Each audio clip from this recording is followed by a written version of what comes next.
안녕하세요, 겸입니다. 오늘 하루는 어찌 즐겁게 지내시고 계신가요? 오늘은 라오스의 가장 큰 문제 중 하나인 마약에 대해서 조금 얘기를 해볼 텐데요. 우선 라오스가 지금처럼 동남아 최고의 마약 유통 국가가 된 시대적 배경하고 역사, 그리고 골든 트라이앵글을 중심으로 돌아가는 현재 마약류의 유통 과정 등도 한번 다 같이 얘기를 해볼까 합니다. 우선 겸이가 라오스의 마약 문제에 대해서 왜 자꾸 언급을 하냐, 그 이유를 먼저 말씀을 드려볼게요. 라오스 자체의 마약 유통이나 중독자의 문제는 아마도 다양한 경로로 정보들이 돌고 있어가지고 대부분 다들 잘 아시고 계실 거예요. 현지인들 뿐만 아니라 한국인들, 중국인들을 포함한 수많은 외국인들이 라오스 전 지역에서 마약 관광을 지금 하고 있는 실정이고요. 전 세계 어느 나라보다도 마약의 가격이 상대적으로 저렴하고요. 접근성이 가장 쉽다고 볼 수 있는 이 라오스 자체의 문제는 두 번째로 두겠습니다. 가장 큰 문제는 현재 대한민국으로 유통되는 이 대부분의 마약들이 이 라오스의 골든 트라이앵글, 이 골든 트라이앵글이 있는 라오스를 통해서 유입된다는 점이에요. 그래서 라오스의 마약 문제는 한국의 마약 범죄와도 상당히 밀접한 관계라고 봐야 하고요. 또 라오스의 현재 마약 진행 과정도 우리가 어느 정도 인식을 하고 있어야 하지 않나라는 생각을 합니다. 라오스 자체에서 이 문제를 해결하는 게 우선이겠죠. 근데 실상은 라오스 정부는 현재 그럴 힘도 없고 또 그럴 필요성도 느끼지 못하는 상태예요. 일단은 달러가 들어오니까요. 이미 대부분의 마약 산업을 중국인이 주도하고 있기 때문에 라오스 정부에서 절대 컨트롤을 할 수가 없는 상황입니다. 라오스는 우리의 상상 이상으로 마약이 대중적으로 퍼져 있고 누구나 마음만 먹으면은 생수 사듯이 쉬운 구조를 갖고 있습니다. 따라서 우리 한국인들 스스로가 마약에 대해서 각성을 하고 조금 더 조심스럽게 라오스를 대하든지 라오스를 만나든지 그렇게 하지 않을까 하는 생각으로 겸이는 이 영상을 제작하게 되었습니다. 먼저 동남아 최고의 마약 산지이며 범죄의 발원지인 골든 트라이앵글이란 어떤 곳인가, 그것부터 알아보겠습니다. 최근 들어서 이 대한민국 뉴스에서도 자주 마약 관련 사고들이 이슈가 되고 있어요. 몇 년 전에 버닝썬 게이트 아시죠? 승리가 나오고 어쩌고저쩌고 클럽 내 마약하고 물뽕 사건들을 비롯해가지고 심심찮게 들려오는 유명 연예인들의 마약 관련 사건까지 예전에 비해서도 상당히 많은 사건들이 뉴스에 보도되고 있습니다. 자, 이 표를 보시면요. 실제로도 이 대한민국의 마약 사범 증가율은 최근 5년간을 보더라도 1년에 50% 이상씩 꾸준히 증가하고 있고 매해 최대치를 갱신하고 있는 중입니다. 특히나 그 중에 또 가장 큰 문제는 이 마약 사범의 연령대가 점차 낮아지고 있다는 점이에요. 2024년 기준 10대 마약 사범의 경우는 최근 5년 동안 6배 이상 늘어난 걸로 나타나고 있습니다. 이제는 국가의 미래가 걸린 심각한 문제로 인식을 해야 하지 않나, 그런 생각을 겸유도 해봅니다.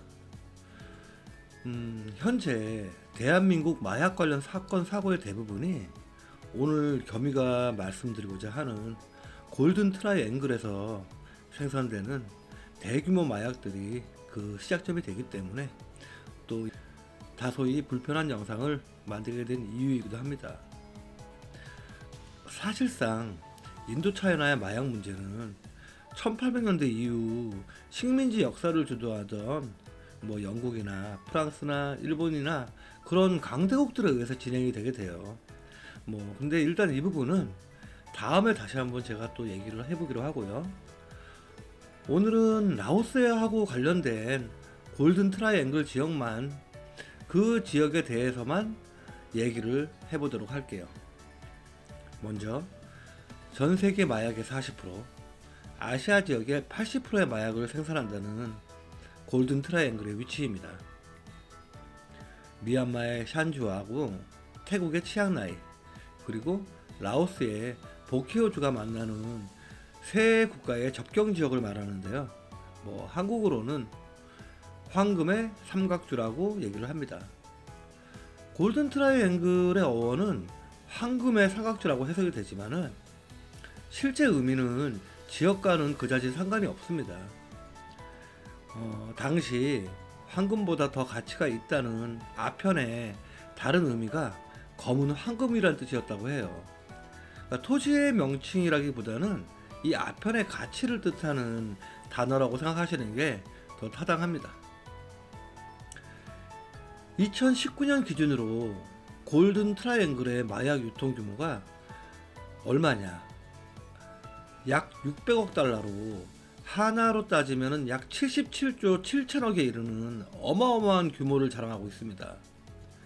이로써 세계 최대의 마약 생산지로 알려지게 되고요.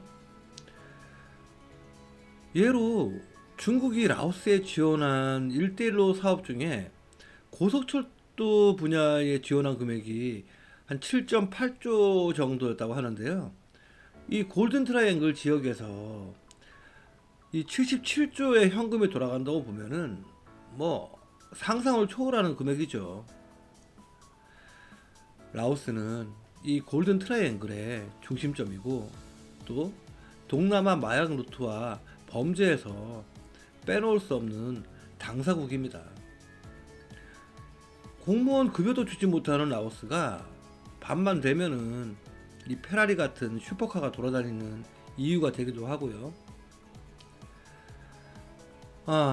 아직도 라오스의 마약 얘기를 하다 보면 뭐 가끔씩 뭐 라오스에는 마약이 없다느니 뭐 라오스를 가보기나 했냐느니 뭐 그런 말씀을 하시는 그 대가리 깨지신 분들이 가끔 계세요.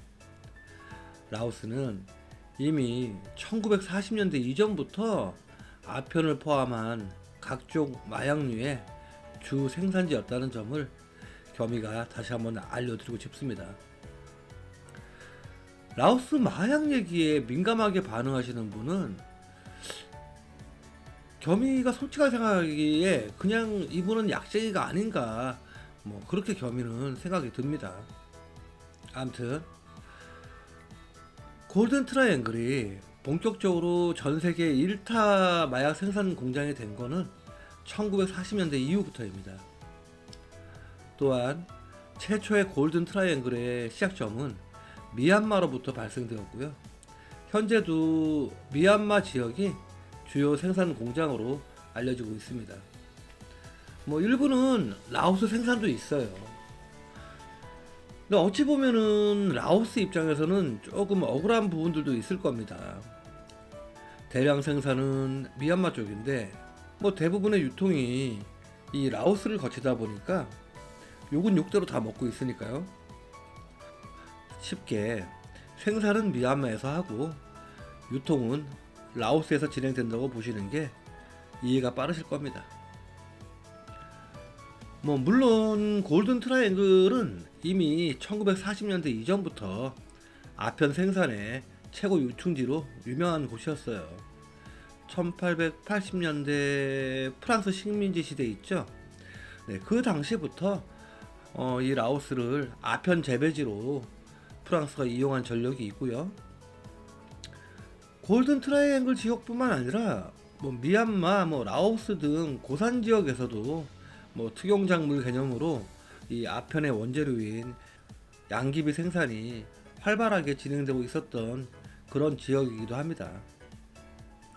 이제 그런 식으로 동네 이제 홈플러스 수준으로 이 생산되던 마약들이 어느 순간 골든 트라이앵글 지역을 중심으로 본격적으로 쏟아져 나오기 시작을 합니다. 이 부분에는 또 우리가 모르는 재미있는 시대적인 배경이 숨겨져 있습니다. 동서냉전 체제가 한참이던 한 1949년도에 이 중국에서 내전이 일어나요. 당시 이 모택동이 주도한 이 공산당이 그 당시 지배당이었던 중국 국민당을 몰아내고 중국의 공산 국가를 만들게 됩니다. 이때 이제 중국 공산당에 패배한 일부 중국 국민당의 대다수는 대만으로 도망을 가게 되고요. 우리가 흔히 하교라고 부르는 사람들이죠. 또 그중 일부 잔여 세력들이 중국 운남성하고 태국 국경 라인을 따라서 고산지대로 숨어들게 되는데요. 이제 왜 숨어들게 되냐? 이제 본토 수복을 위해서 게릴라전을 준비를 하게 됩니다. 이제 계속 그렇게 이동을 하면서 현재 골든 트라이앵글 지역에 자리를 잡게 되고요.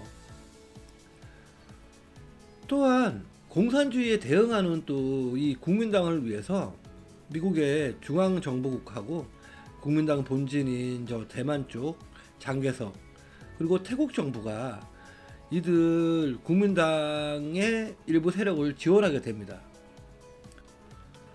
그 뒤로 미얀마 서부하고 태국 북부 쪽에 자리 잡은 이 중국 국민당이 미얀마의 일부 군벌 또 라오스하고 태국의 이 군부 세력들하고 반공 동맹을 결성을 합니다. 밀려 내려오는 중국 공산당을 견제하기 위해서죠.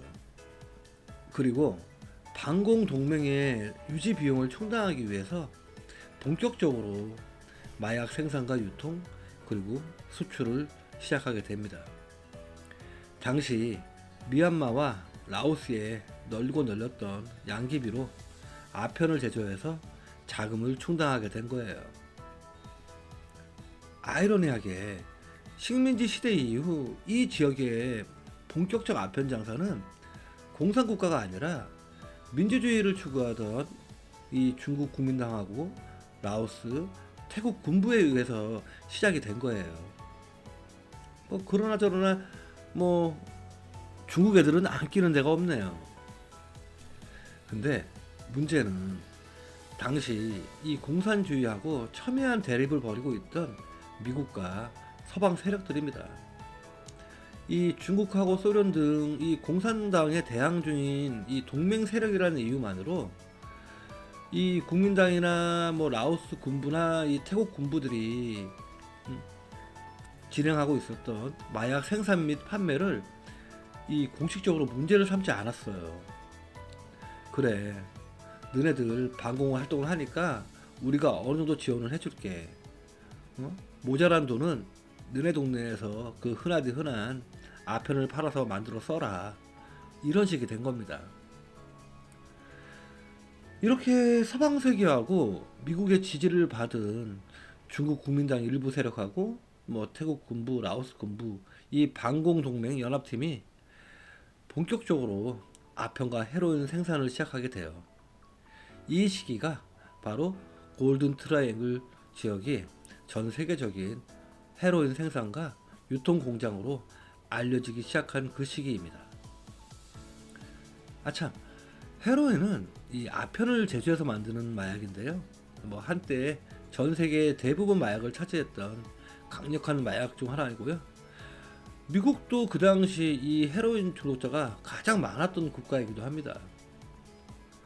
이후 1973년도에 미국하고 중국이 수교를 하게 됩니다.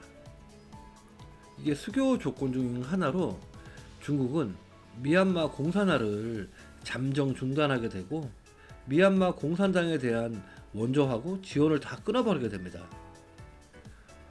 돈줄이 끊긴 미얀마는 할 수 있는 게 별로 없었어요. 그래서 70년대 중반부터 소수 그 군벌 세력하고 미얀마 북부 쪽 공산당을 중심으로 해서 각 지역 소수 민족들이 본격적으로 아편과 헤로인의 대규모 생산을 또다시 시작하게 돼요. 애초에 골든 트라이앵글 이 미얀마 지역 쪽에서 국화되던 아편 산업이 태국 북부하고 라오스의 일부 지역까지도 늘어나는 형태가 돼버린 거죠. 여기서 또 라오스의 문제도 발생을 합니다. 라오스 정부는 라오스 자체의 수많은 그 소수민족들의 자체 갱생하고 지원 문제 등의 이유를 들어서 라오스 소수민족들의 아편 생산을 암묵적으로 지원을 하게 됩니다. 라오스 정부 입장에서는 라오족만 해도 먹여 살리기 힘든 판인데 선택의 여지가 없었을 거예요. 그러다 보니까 야, 너네 소수민족들은 알아서 고산지대로 들어가라.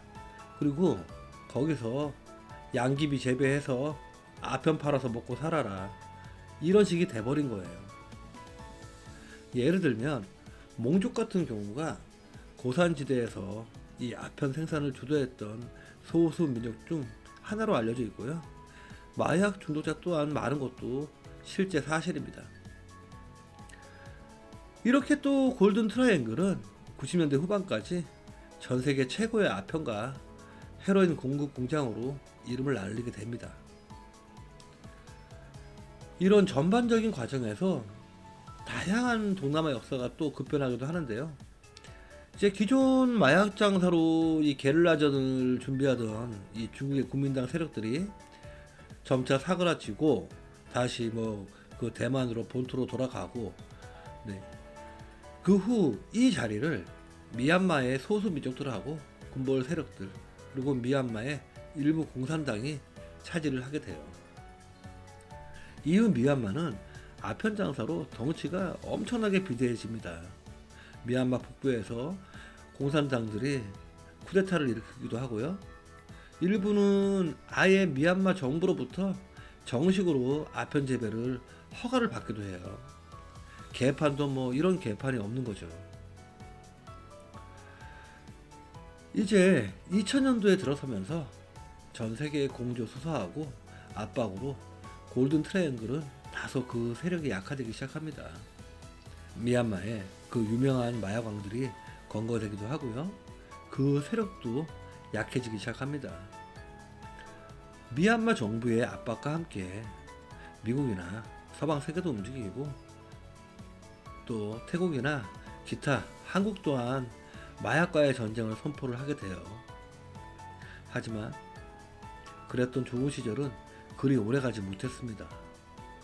또 중국하고 미얀마가 다시 사고를 치게 됩니다. 2007년도에 라오스는 이 보케오 지역을 경제 특구로 지정을 하게 돼요.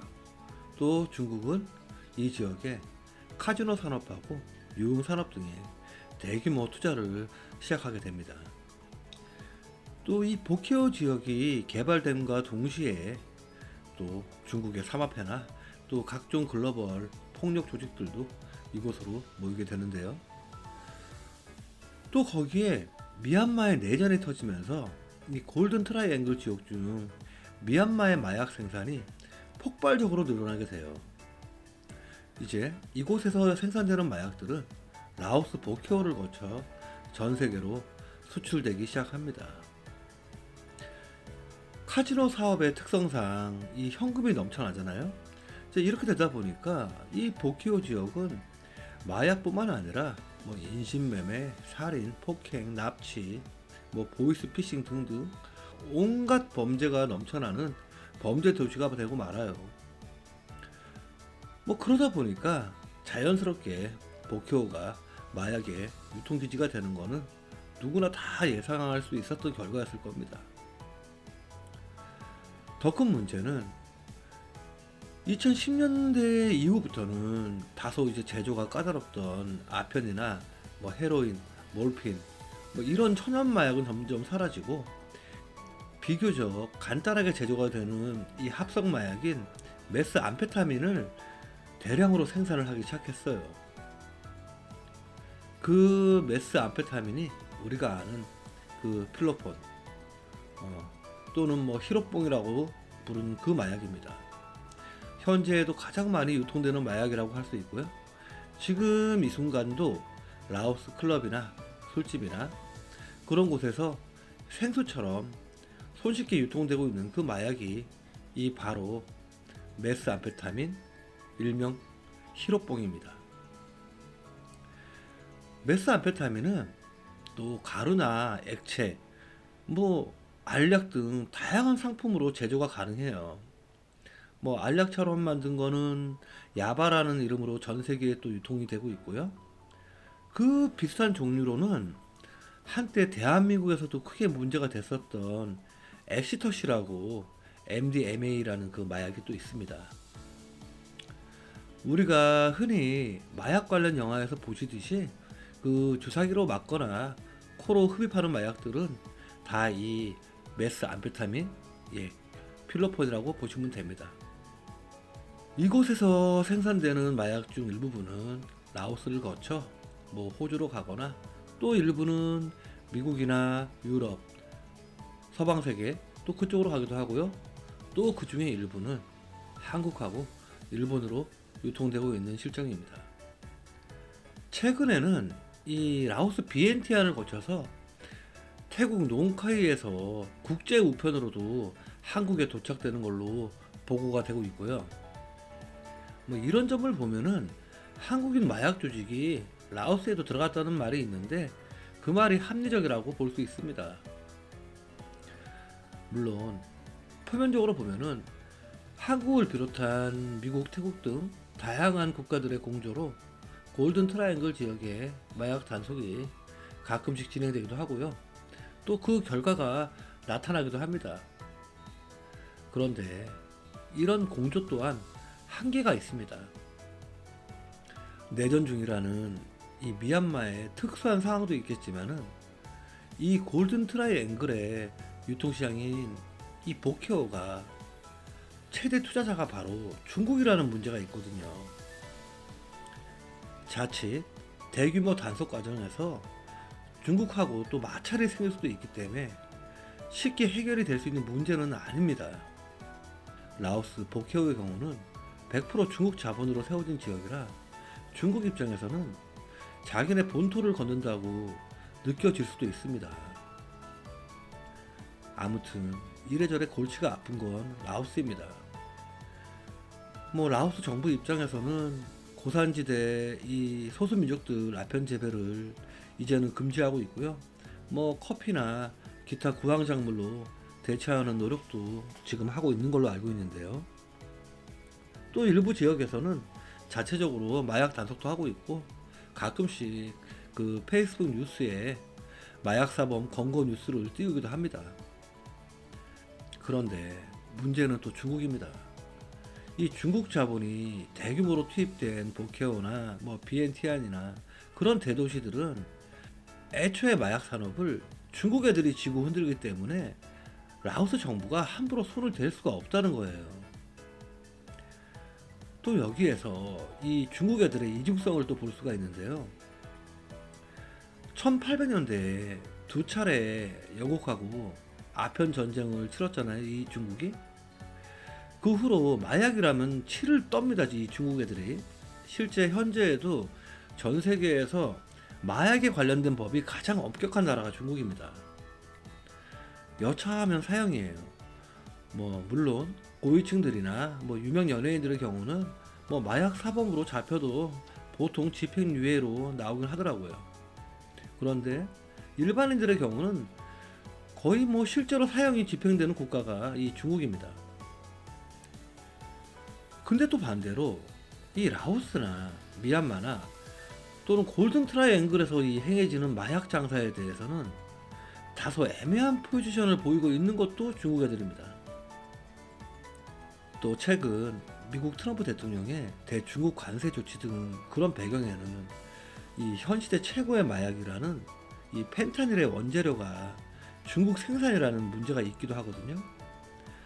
더 문제는 그 펜타닐의 재료를 이 중국 정부는 표면적으로는 마약으로 규제를 하는 척 했는데 실제로는 거의 생산 및 수출 승인을 했다는 데 있습니다.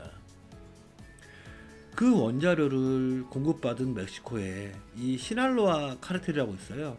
이 시날로아 카르텔이 이 판타닐을 완제로 제조한 후에 미국으로 공급하는 그런 루트입니다. 지금 미국의 펜타닐 중독 문제는 우리가 상상하는 그 이상으로 심각한 상황이에요. 아마 뉴스나 외신 등을 통해서 보신 적이 있으실 거예요. 미국의 뭐 좀비 도시 뭐 또는 좀비 마약 등등 해가지고 어쩌고 저쩌고 해서. 자, 다시 라오스 얘기로 돌아와서 중국 자본으로 만들어진 현재의 라오스 구조상 제대로 된 마약 단속이 될 수가 없습니다. 거기에 이 썩어 빠진 라오스 경찰이나 검찰 등의 단속이라는 게 사실상 미리 연락해두고 쳐들어가는 그런 보여주기식 행정이 대부분이고요. 그렇지 않고서는 현재 비엔티안이나 방비앙이나 루앙프라방이나 이 꼴이 되지는 않았을 거예요. 마약으로 인한 피해가 어떨지는 겸이가 따로 말씀드리지 않겠습니다. 그런 얘기는 제가 하지 않아도 우리 누구나 다 알고 있는 사실이니까요. 겸이가 이전의 영상에서도 자주 말씀을 드리는 것들 중에 하나가 풍선입니다. 해피벌룬이라고도 하죠. 어떤 한국 분들은 풍선은 마약이 아니다, 중독성이 없다 등등, 어쩌면 그분들 얘기가 맞을 수도 있어요. 또 풍선을 하시는 분들은 대부분은 그렇게 얘기를 하십니다. 그런데요, 겸이가 최근 몇 년 동안 이 라오스에서 만난 일부 지인들의 경우를 보면은 처음 시작은 대부분 다 풍선 한 번이라는 겁니다. 많은 분들이 극구 만류에도 불구하고 막연한 호기심이나 또는 뭐 풋사오 하나 꼬셔보려고 그 풍선 하나를 손에 대게 되거든요. 이제 그리고 몇 달 후 다시 그분을 만나보면은 이제 그 풍선 한 개가 5개, 10개로 늘어나 있습니다. 또 그 시기가 지나고 나면 뭐 메스암페타민 음료, 일명 마약술에 또 손을 대게 되고요. 또 그 이유는 누구나 다 아는 필로폰까지 가게 된다는 거예요. 인간은 점점 더 자극적인 것을 찾게 되어 있습니다. 그게 또 인간의 본능이기도 하고요. 또 약쟁이들의 중요한 특징이 하나 있어요. 이 마약을 하는 사람들은 처음에는 다소 숨어서 하는 경우가 많아요. 남들한테 이제 들키지 않으려는 그런 심리가 크죠. 그런데 어느 순간부터 이 본인의 이 자금력이 딸리게 되는 순간 주변인들을 불러들이게 됩니다. 친구하고 지인을 불러서 함께 마약을 권유하기도 하고요. 또는 몰래 먹이기도 해요. 실제로 태국이나 라오스 등지에서 지인들의 초대로 입국했다가 약쟁이가 되는 경우가 상당히 많습니다. 또 일부는 거기에서 더 나아가서 마약 유통업자로 발전되기도 하고요. 자칭 그렇게 좋다는 것을 본인만 하면 될 텐데 주변인을 끌어들이는 이유는 단 하나입니다. 다 같이 뭐 망가지자 이런 의미가 아니에요. 돈 떨어졌으니까 네 돈으로 같이 하자 이 얘기입니다. 라오스는 여러분들 생각 이상으로 마약 중독자들이 많습니다. 일례로 총라오나 가라오케 등에서 일하는 친구들의 경우도 마약을 하는 경우가 비교적 많아요. 이 필로폰의 효과 중 하나가 이 펜타닐하고 다르게 정신이 또렷해지거나 이 식욕이 없어지는 그런 효과가 있어요. 며칠씩 잠을 자도 졸리지가 않고 배고픔을 느끼지를 못한다고 합니다. 무슨 얘기냐, 안 먹어도 배가 고프지가 않으니까 본인들 몸매 유지를 위해서 일부러 다이어트 개념으로 필로폰을 복용하는 그런 친구들도 있다는 겁니다. 얘는 겸이가 총나오에서 일하는 PR걸들한테 실제로 물어보고 들은 답변이니까 틀린 얘기는 아닐 거예요. 이상으로 라오스와 골든 트라이앵글의 관계 그리고 관련 마약 등에 대해서 간단하게나마 얘기를 해봤는데요. 우리 일반인들이 생각하는 그 이상으로 라오스의 마약 문제는 심각한 수준이고 현재도 계속 진행형입니다. 겸이가 한마디만 하겠습니다. 지금 누군가 여러분한테 해피벌룬이든 마약 술이든 또 마약이든 간에 그런 것들을 조금이라도 권하는 한국인들이 있다면요, 바로 인연을 끊으세요. 그런 새끼들은 친구도 지인도 아무것도 아닙니다. 여러분들 인생은 소중한 거예요. 단 한 번뿐이고요. 한 번뿐인 이 소중한 인생을 그런 마약 따위로 이 망가지게는 하지 마십시오. 라오스 여행을 하신다면요, 꼭 이러한 유혹들은 반드시 슬기롭게 넘기시고 좋은 것만 보시길 바랍니다. 특히 여성들과 만남 시에 클럽이나 뭐 파티룸이나 이런 곳을 갈 경우에 좀 더 세심하게 주의를 하실 필요가 있습니다. 또 본의 아니게 그런 경험을 당하시게 된다면 두 번도 생각하지 마시고 바로 그 자리를 떠나십시오.